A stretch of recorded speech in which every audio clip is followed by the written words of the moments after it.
The film begins on June 19, 1990. A man suddenly finds himself locked in a strange room. Frightened, he desperately wanders through endless corridors, searching for a way out but unable to find one. He screams and calls for help, suddenly breaking the silence, breaking someone's breathing as he approaches the source of the sound. He realizes there's no one there, but continues walking along the yellow corridors, still calling for help along the way. He comes across a strange sign, several sheets of paper, scattered feathers on a pillow, and an eerie stain on the ceiling. Then he hears the noise again, this time a dark silhouette appears out of nowhere. The terrified man runs as fast as he can, racing through numerous corridors until he reaches a room with a door. Desperate, he tries to open it, but the door is locked when he tries to go back. A mysterious figure catches up with him, violently knocks him down, and he and his camera fall to the ground. Thus begins the disturbing story of behind the scenes of reality. In the next scene, we meet a girl named Mayer's office, who leaves her handprint in the concrete. However, this is a memory from distant childhood. In the present, Mary watches as the house is torn down before her eyes, her handprints and those of her own. Her mother's remains the only reminder of the past. Later, we meet Clark, who comes to Mary for another therapy session. She tells him that he is lonely, but Clark objects. He claims that he has employees and clients, but Mary insists that despite all this, deep down, he is still completely alone. Eventually, Clark admits that he has done terrible things, hurt people, and perhaps deserves his loneliness. But Mary explains that if he truly wants to start a new life, he will have to face his past. To help him, she suggests repeating an exercise they have already practiced before, a kind of role-playing game. Mary asks Clark to mentally return to the night his wife Barbara left him and kicked him out of the house. Clark recounts the events. He returned home late, Barbara was already asleep, but while he was busy in the kitchen, he accidentally broke a glass. The crash woke his wife, and she came downstairs to find out what had happened. Clark was drunk. At first, he tried to apologize for waking her, but the conversation quickly devolved into an argument over his lack of desire for children. Barbara accused her husband of not understanding her aspirations and dreams, in response to which Clark reminded her that he was the one paying for her entire university education, her daily expenses, her entertainment, and her every whim. He then accused Barbara of simply shifting all the responsibility onto him if they ever had children. Clark finally declared that he was the architect of their family, that everything rested on him, and that Barbara had never truly helped him. Reliving this conflict. During a session with Mary, he feels some relief. Later, we see Clark filming a commercial for his furniture store. However, things don't go according to plan. The chair he's sitting on suddenly breaks, and he falls to the floor. We realize that Clark's store is in decline. Practically no one is buying the furniture. One day, employees come to the store to check the electricity meter. Irritated, Clark demands a reduction in the electricity bill, since many of the lights are constantly flickering and malfunctioning. While inspecting the meter, the employees discover 2 additional switches that look very strange and clearly don't belong in the rest of the system. They initially try to turn on the first switch, but nothing happens. Then they activate the second switch. And again, absolutely no results. Confused, the employees can't figure out what these switches are for and why they're positioned horizontally, as if they're completely unrelated to the building's electrical system. Then we see Mary in her apartment. She's watching a motivational commercial about how to change your life. The strangest thing is, it's her own commercial as a psychotherapist. At this point, we're again shown the same hand sealed in cement. Meanwhile, Clark is sitting in front of the TV when the screen suddenly goes black. However, he soon notices that the power is still on, and then it becomes clear that after Barbara kicked him out, Clark has been living right in his furniture store. Annoyed, Clark decides to get behind the wheel and clear his head a bit. While driving through the city, he listens to one of Mary's podcasts. Soon he arrives at his old home and stares out the window of his room for a long time. The next morning, Clark tries to distract himself by doodling on a piece of paper in the store. Meanwhile, Mary is lost in childhood memories, seeing the image of a little girl with her mother. Later, Clark Clark turns on the television again, but this time, something even stranger happens. An image of wires and connections from an electrical panel suddenly appears on the screen.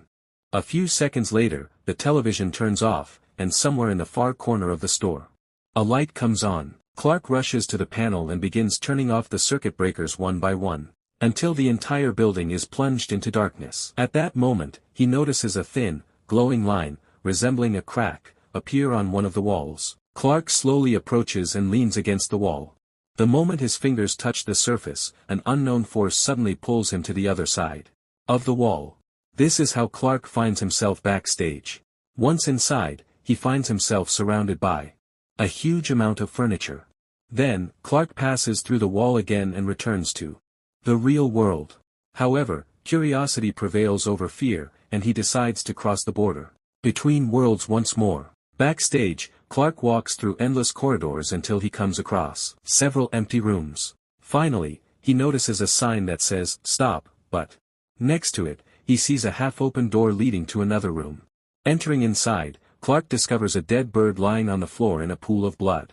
Continuing his journey, he finds himself in even more spacious halls, filled with chairs, arranged haphazardly in all directions. Suddenly, he hears a voice. It's a woman speaking French. A few seconds later, a man's voice is heard. Following the sound, Clark notices a motionless silhouette in the distance. He heads toward it, but soon realizes it's just a cardboard cutout, connected to a radio. Suddenly, dozens of voices begin to sound around him, simultaneously, in different languages. Clark decides to follow the wire that runs from the cardboard cutout. The wire leads him to another door. He tries to open it, pushing with all his might, but the door is locked. Clark then begins to examine it carefully, trying to determine what lies on the other side. He soon discovers a small hidden door, reminiscent of the entrance to a secret hideout. Opening it, Clark finds someone's backpack. Examining the contents, he discovers numerous ID cards belonging to complete strangers. After this, Clark decides to go through a narrow passage. After passing through a tunnel, he finds himself in a room with sandals and boots lying on the floor. A lone chair stands in the middle of the room. Then Clark notices a hole in the floor. Peering inside, he sees a gigantic pile of chairs piled on top of each other. Suddenly, a strange noise is heard. Following the sound, Clark returns to the tunnel he came through. Suddenly, someone breaks the cardboard cutout. Alarmed by what's happening, he begins looking for another way out and soon discovers a small side door. After passing through it, Clark finds himself at the now familiar sign that says, "Stop." Completely disoriented, he returns to the furniture area and tries to escape through the wall the same way he did the first time. But this time, nothing works. After several unsuccessful attempts, he finally manages to return to the real world. However, just a few seconds later, Clark returns to the backstage area, grabs a bench, and returns. This becomes irrefutable proof that everything happening is real. Now he knows for sure that the backstage area is not a hallucination or a figment of his imagination, but a real place. Meanwhile, it becomes clear that someone is watching Clark's every move through a hidden security camera. This person turns out to be Phil, who silently watches everything that happens backstage. Later, Clark returns to see Mary. She immediately notices that he looks exhausted and extremely anxious. Clark tells her about his incredible discovery. According to him, another world exists inside the furniture store. He describes it as an endless extension of his own. Clark tells Mary in detail about the long hallways, countless rooms, furniture, and strange phenomena he encountered inside. Mary listens attentively, but clearly doesn't believe him and thinks Clark was hallucinating. Then Clark shows her the map he compiled during his explorations. It depicts a labyrinthine maze with no visible boundaries. But even after this, Mary can't bring herself to believe him. Clark stands up abruptly and declares that he will definitely return with irrefutable evidence. Before leaving, he says that when the truth comes out, Mary will have to apologize to him. Determined to prove his case, Clark goes to see his employee Kat and her boyfriend, Bobby. Kat and Bobby are filming commercials for Clark's store. The three return to the store, prepared for the real expedition. Clark explains the plan. Each will be secured with a safety rope and will bring the necessary supplies. He also shows the markers he left in advance near the entrance and inside the backstage area so they won't lose their way. Kat and Bobby are skeptical, believing Clark has simply gone crazy. But everything changes the moment he passes through the wall. Soon, all three find themselves backstage. Now they have no more doubts, Clark was telling the truth. As they move forward through the endless rooms, they wonder who owns all those countless pieces of furniture scattered around. Clark admits he has no idea where they came from, but is confident he'll find the answer sooner or later. Bobby carefully films everything they encounter. At one point, Clark remembers seeing something ahead that looked like an empty swimming pool. Soon, the group discovers a vertical tunnel leading deep down. Since Bobby has the camera, they decide he will go down first. They tie him up with a safety rope so they can later pull him back up, and he begins to slowly descend into the darkness. Upon reaching the bottom, Bobby discovers old, dirty clothes scattered all over the floor. Exploring further, he comes across another room littered with clothes and various dilapidated objects. Among the debris, he notices the remains of the same strange cardboard figure Clark saw earlier. Suddenly, a light begins to flicker in the next room. Bobby decides to move closer to examine the source of the light, but the rope stretches to its limit, and he can't go any further. Suddenly, gripped by panic, Bobby screams to be pulled up immediately. Clark and Kat tug on the rope with all their might, swiftly pulling him out of the tunnel. They manage to lift Bobby just at the last moment, before the unknown creature can approach. But suddenly, from the depths of the tunnel, something monstrously, forcefully yanks him down. Bobby is literally carried away into the darkness. The unknown force proves so powerful that it soon pulls Kat and Clark along with it. Kat rushes after her boyfriend. Clark tries to catch up with her, but quickly loses her in the endless corridors of the labyrinth. Soon, he finds himself in a completely strange place. Before him is a large hall with a Christmas tree. Suddenly, a mysterious figure resembling a woman appears. The creature tries to grab Clark. Terrified, he starts to run. Soon, Clark reaches the empty pool he told Kat and Bobby about earlier. From there, he suddenly hears Kat's screams for help. Clark leaves the camera on the table and follows the voice, trying to find her. But no matter how long he searches, he can't find her. At that moment, someone takes the abandoned camera. The image abruptly ends. The scene flashes back in time. We see a little girl cautiously approaching the window of her room. This is Mary as a child. Curious, she pushes aside the newspapers covering the glass and tries to look out. But at that moment, her mother appears. The woman immediately scolds the girl and tells her that she should never leave the house. According to her mother, the outside world is full of dangers, and bad people live outside the house. Suddenly, someone knocks on the door. Seconds later, a powerful explosion rocks the entire house. Returning to the present, adult Mary lies motionless, remembering that traumatic moment from her childhood. Then she looks again at her handprint in the cement. Some time later, Mary listens to a voicemail from Clark. In an agitated voice, he announces that he's going backstage. Realizing the gravity of the situation, Mary immediately heads to his store. Meanwhile, we're shown Phil again, the man who's been watching Clark through the cameras backstage. A commercial for a furniture store appears on one of the televisions. Seeing Clark on the screen, Phil seems to recognize him. Mary arrives at the store and finds it closed for a long time, but the front door remains open. Entering, she notices the lights flickering constantly. Descending into the basement, Mary finds notes, diagrams, and maps left by Clark. There, she also discovers a strange glowing crack in the wall. Remembering everything Clark told her, Mary slowly approaches and passes through the wall. Once inside, she notices that all the furniture has disappeared from behind the curtain. A vast, empty space now stretches out before her. Mary begins to explore this space, while simultaneously trying to call Clark. Soon, she finds herself in a room littered with chairs. Mysterious voices in different languages begin to sound around her again. Mary notices an inscription on one of the walls. Why think about magic? Create reality. Nearby is a drawing, clearly inspired by one of her own advertisements. And suddenly, Clark's voice is heard from behind. He says she's making too much noise. Clark emerges from the darkness and approaches her. Mary asks where they are. In response, Clark explains that this place contains all the spaces that could possibly exist. But then something shocking happens. Without warning, Clark attacks Mary and begins to strangle her. Seconds later, she loses consciousness.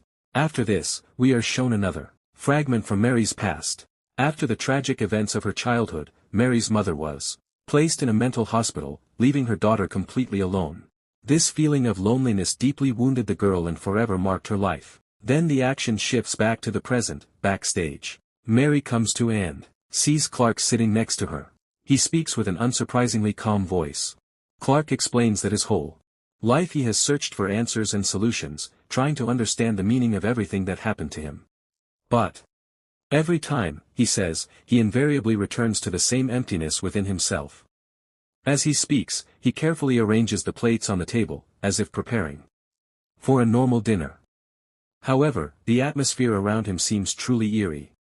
There are other motionless figures in the room. A man in a striped shirt, a man in a wheelchair, and the same mysterious woman who had previously pursued Clark through the labyrinth of endless corridors. Clark explains to Mary that backstage holds people within itself and gradually absorbs them. He says this place changes a person, transforming them into something entirely different. Over time, people become empty shells, existing only as the remnants of their own memories. Clark is convinced that this is how the creatures and space of backstage are born.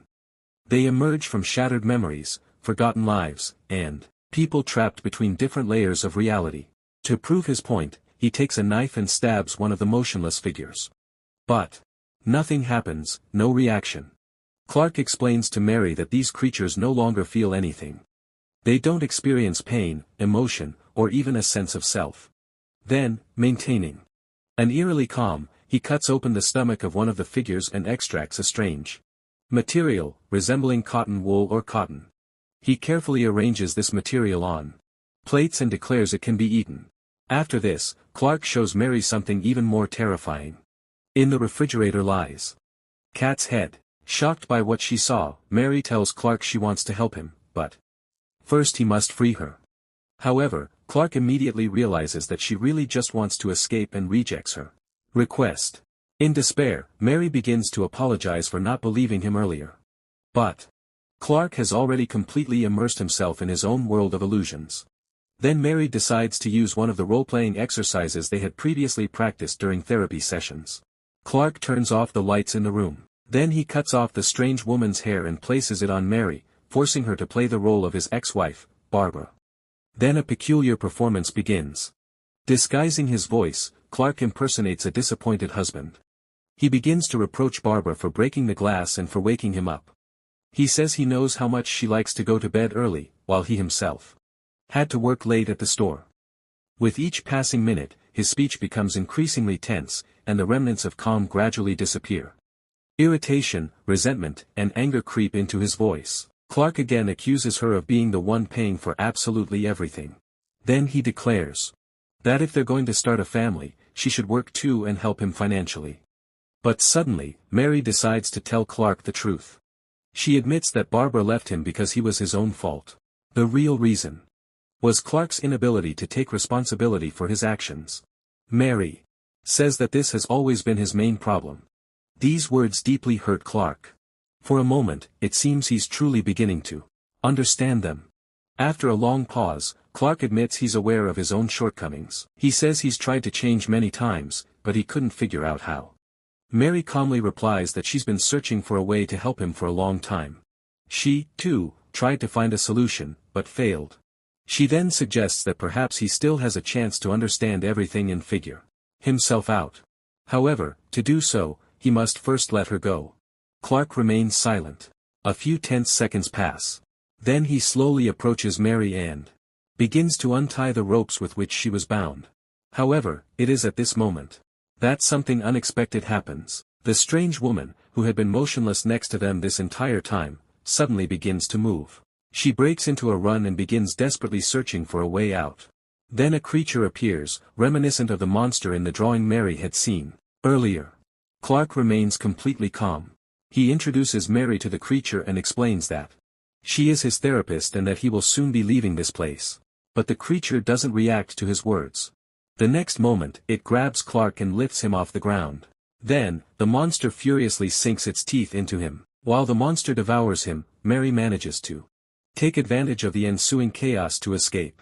She rushes to the nearest door and bursts through it. On the other side, an even more impossible scene awaits her. A space appears before her, reminiscent of an ordinary open-air city street. But this street is located backstage. Meanwhile, the creature continues to pursue Mary. Desperately, she bursts into yet another room, trying to escape its pursuer. A frantic chase ensues through countless rooms filled with lamps, abandoned furniture, and strange structures. While fleeing, Mary trips. She falls to the floor and hits the furniture hard. After the fall, she finds it difficult to move. Her leg is injured and now she noticeably limps. Despite the pain, Mary forces herself to continue on. Behind her, the monster continues to stalk her. Soon, Mary reaches a gigantic, bottomless pit. Seeing no other way out, she begins to climb the walls, clinging to any ledges and uneven surfaces, trying to get higher and escape the creature. After great effort, Mary finally manages to reach the top, leaving the monster far behind. Upon reaching the top, she finds herself in a place that looks almost like an exact replica of Clark's furniture store. Mary rushes to the front door and tries to open it, but there is absolutely nothing on the other side, only emptiness. At that moment, the creature approaches her again. The monster lunges, but Mary manages to strike first, seriously injuring its leg. But immediately afterward, she tumbles again and falls to the floor.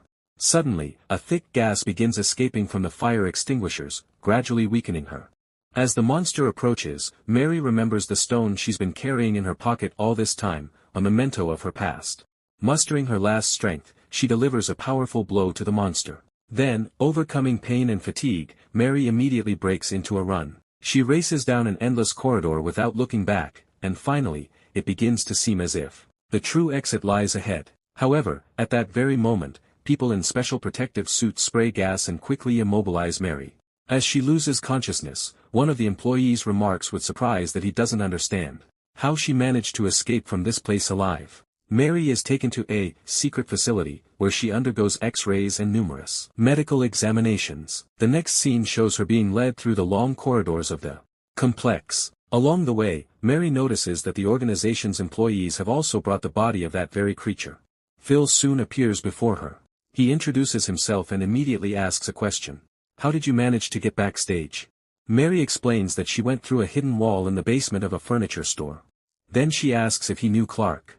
After a brief silence, Phil decides to tell the truth. He explains that many years ago, his organization manufactured magnetic resonance equipment. However, everything changed after an accidental discovery of Backstage. Since then, their main goal has been to study this mysterious place. Phil admits that he himself once found himself locked inside Backstage. After his experience, he devoted many years to exploring its endless spaces and trying to understand what this place truly is. But even after years of research, he is forced to admit that he still doesn't understand the principles of its existence. The only thing that has been established is that more and more new backstage entrances continue to appear around the world. After listening to him, Mary asks another question. What will happen to me now that I know the truth? But before Phil can answer, Mary seems to sink into a state of detachment. Fragments of memories begin to flicker before her eyes, a destroyed house, the image of her mother, and things she lost many years ago. And then something important becomes clear. Just as Clark said, Backstage preserves traces of people's memories. That's why you can see Dr. Mary's books, photographs of Kat and Bobby, as well as events and images that seemed lost forever. Backstage doesn't just absorb people, it preserves parts of their lives. Meanwhile, somewhere deep within Backstage, a woman appears who looks exactly like Mary. But at the same time, she is completely different. Her face is devoid of any emotion. She resembles those creatures Clark spoke of. Those who no longer feel anything.